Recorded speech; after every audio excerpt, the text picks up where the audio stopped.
Hallo Leute, ich hoffe, man versteht mich.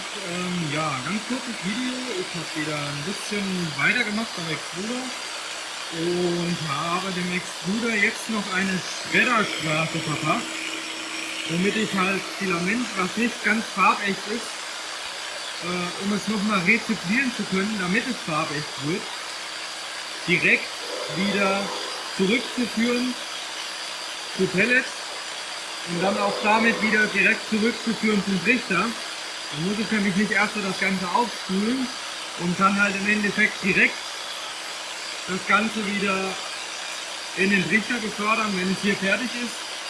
Ich muss wahrscheinlich das Ganze auch noch nicht mal nachtrocknen. Das werde ich aber jetzt nochmal testen müssen, beziehungsweise mich ein bisschen einlesen müssen, wie das andere Hersteller so machen, wenn sie direkt rezyklieren, nachdem sie extrudiert haben, ob das Material dann Wasser aufnimmt. Das werde ich eventuell, falls ich da was Genaues rausfinde, auch unter das Video schreiben. Ja, ansonsten hat sich an der Anlage nicht wirklich viel getan. Ich habe halt, wie gesagt, in der Vorweihnachtszeit jetzt leider überhaupt keine Zeit. Die Uhr ist noch geblieben, das kommt alles nach Weihnachten.